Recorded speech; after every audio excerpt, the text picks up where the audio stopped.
It was one of those lines. My sister and I literally looked at each other and were like, what? I genuinely can't tell if it slipped through without anyone noticing or if it was supposed to be a joke.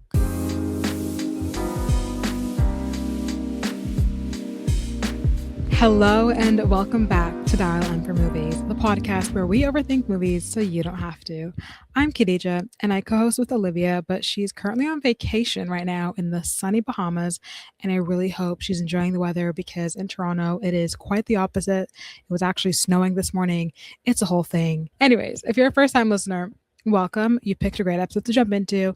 And if you're a returning listener, thanks for coming back and enabling us once again. A bit of housekeeping before I start. If you're enjoying the show, we'd love a 5-star rating on Spotify. It helps us grow, helps new listeners find us, and honestly just really makes our day. And if you want to keep up with us on TikTok and Instagram, we post clips of the show and interviews that we do. Follow us at Dial M for Movies Pod. Like, comment, lurk. We're not picky. And on the agenda today, my favorite topic, women in witchy cults, women in tutus, women in front of and behind the camera. We're talking about it all in episode 101. But before I jump into all that, I want to be honest. I recorded this episode, a full, beautiful 30 minutes of this yesterday. And it was such a rookie mistake. I went to go edit. I want to get ahead of it all. And it turns out I didn't turn on my mic. So there's no audio, just me yapping for 30 minutes, and it's unusable. So here I am again. So to start off this episode, I will be getting into my 2 weeks in movies and shows. And I'm going to make it quick because, like I said, I already talked about it. So I finished Heartbreak High, season 3. It's a wrap. I'm very upset that it's over, but also kind of happy because I love when a show knows to like exit and be done with a story. And they wrapped up in a very beautiful way. I love these characters so much. They feel like my kids, but also my friends. It's like I have a parasocial relationship with them, to be honest. But it's a comfort show now. And I'm really happy that my characters, you see, that's what I mean when I say parasocial. But I'm glad that my characters found the peace they needed. And it's just a really great teen show. It kind of feels like Euphoria, but actual high school students, you know? It's very colorful, very funny, very Australian, and I would highly recommend to anyone who wants to get into a teen show that is both funny, energetic, and honestly really clever. For TV show, I also started Rooster, a new show on HBO starring Steve Carell and Danielle Deadwyler. It's set on a college campus. They're both professors. I'm loving it. I love the American college aesthetic. I love it all. So I'm on episode 5 now, so I'm fully caught up, and I started it literally like 48 hours ago. On to movies. I rewatched Wuthering Heights with my friend Hamza. He's lucky that I even went because I really did not want to go. But then again, Charlie XCX music made it all worth it. I'm not going to lie. And then I watched They Will Kill You. I was kind of disappointed in this movie. It felt like a million other movies that I'd seen, but I really did enjoy Zazie Beetz and Myha'la as sisters. So I hope they pair up together in a better movie. Sorry. And then I watched Idiotka, which is a really funny indie starring Anna Baryshnikov. I'm so sorry if I'm butchering it, but she was really fantastic in this movie. Camila Mendes is also in it, Owen Thiel, Benito Skinner, Saweetie, and Julia Fox, because of course she is. And I really enjoyed it. And then I watched Forbidden Fruits, which I'll be talking about today. And this is when I really got into a romance kick. So the next few titles, yeah, you could tell I was on something here. I watched The Wrong Paris, which is really great. Didn't think I was into cowboys. Apparently I am. I watched Ordinary Girl in a Tiara, which is a sapphic, cheesy rom-com. Like, it felt very CW-esque, but you know what, lesbians deserve that too. And then I watched Sleepless in Seattle because I can't not be on a romance kick and not watch a Nora Ephron movie. This was okay. I was expecting more, but I think When Harry Met Sally remains Nora Ephron's like ultimate movie. And then I watched Moonstruck, which was really good. Cher's incredible. We need her in more movies ASAP. And then I watched the drama, which I was told by Olivia I couldn't talk on the podcast this week, so I will be talking about it next week with her. And then I watched You Got Mail. This one I was actually surprised to not like. I mean, it's beautiful. Like, I love Nora Ephron's New York. I would kill to live in Nora Ephron's New York.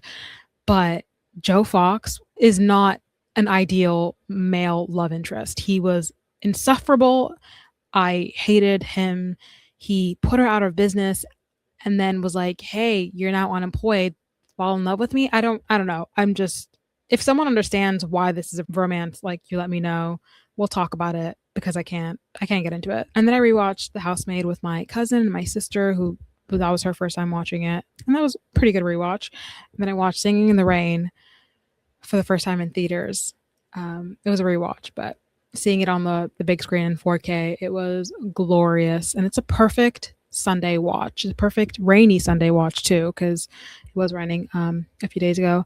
And Cosmo remains the best character of all time, actually. And lastly, I watched Pretty Lethal, which I will also be talking about today.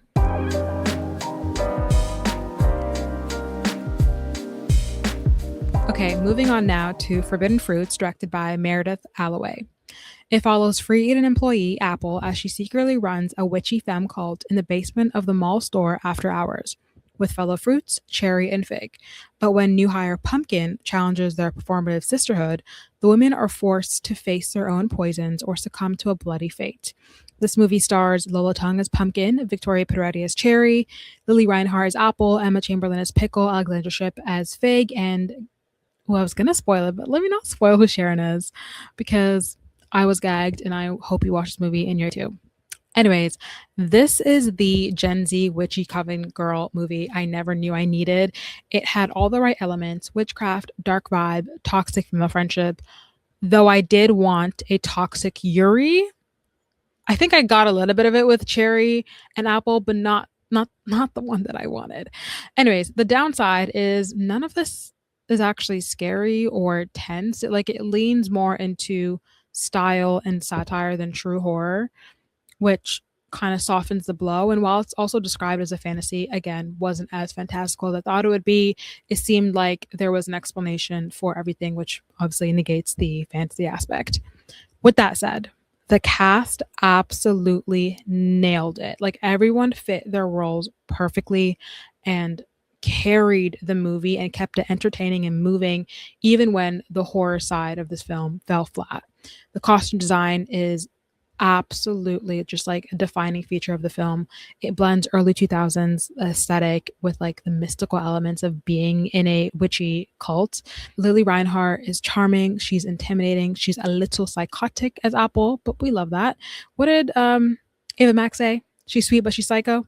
That's what Lily Reinhart is in this movie. She commands the screen like a boss every time she shows up, and Apple's like a darker version of Regina George. I can't not speak about her wig, which looks bizarrely fake, and it looks like she bought it at a Party City.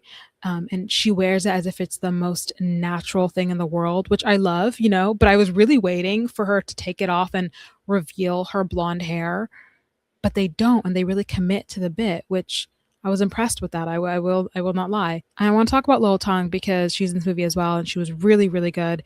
And then I did more digging, and it turns out this is her feature film debut, which I was surprised to learn because I feel like I've been hearing her name a lot over the past few years, but that's only because of the success of her show, The Summer I Turned Pretty.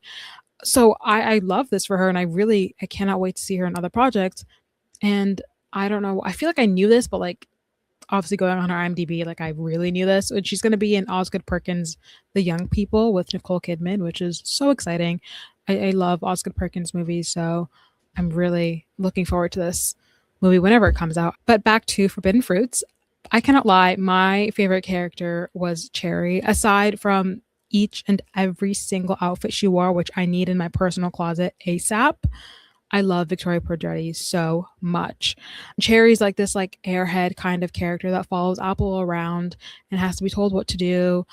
But Victoria plays her with such sincerity, especially in that confessional scene. It was deeply sad seeing her character go through that. And I think of the ensemble, she definitely had the more interesting arc.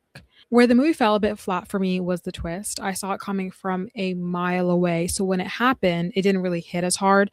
Everyone around me was gagged. My sister was gagged, but I wasn't, unfortunately. With that said, the chaos that follows more than made up for it. The fountain scene. That's all I'll say.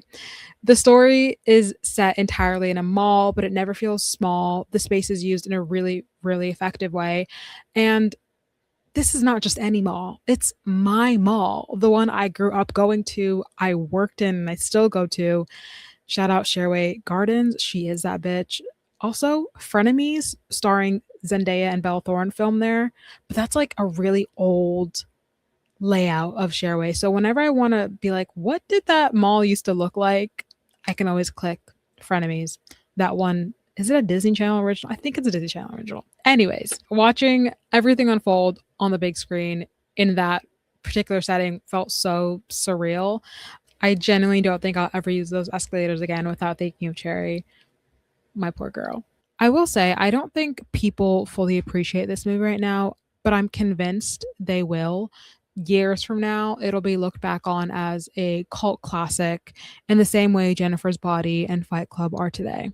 Yeah, this movie is genuinely for the girls and the gays. It is very absurd and very weird girl energy. And one thing about me, I support women's rights and wrongs, and there was a lot of women's wrongs in this one.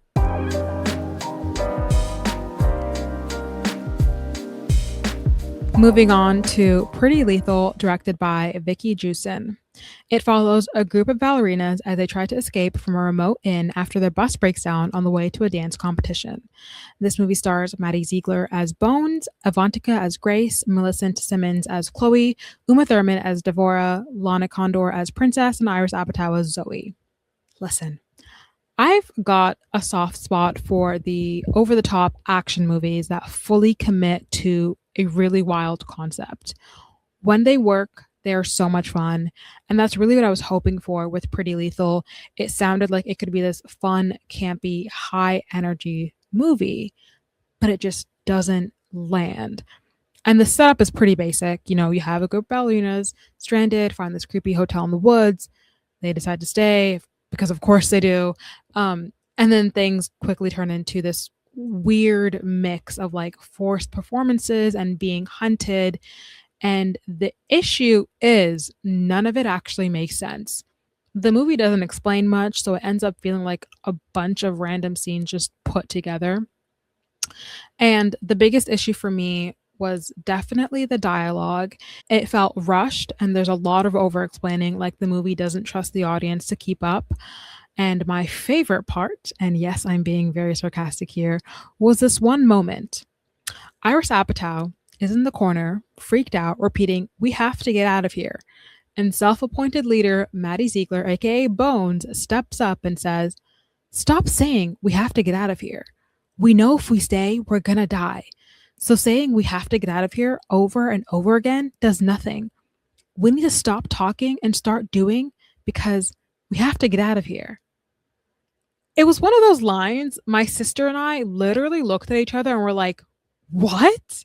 I genuinely can't tell if it slipped through without anyone noticing or if it was supposed to be a joke. Because if it was, it doesn't land because that scene wasn't supposed to be comical in any way, shape, or form. Anyways, there are a few positives, I promise. The girls, Maddie Ziegler, Lana, Avantika, Millicent, and Iris Apatow, have a solid chemistry. They feel believable as a unit, and there's some energy in those scenes when they're together. But unfortunately, the script doesn't give them anything meaningful to really dig into, so it never goes beyond surface level. And it really hurts me to say this, but even Uma Thurman's role ends up being more confusing than compelling. The whole dance meets fighting angle sounds like it should be a highlight, and it really was that first scene with Maddie. And then it wears off, and instead of being stylish or intense, it comes off really awkward and very silly goofy.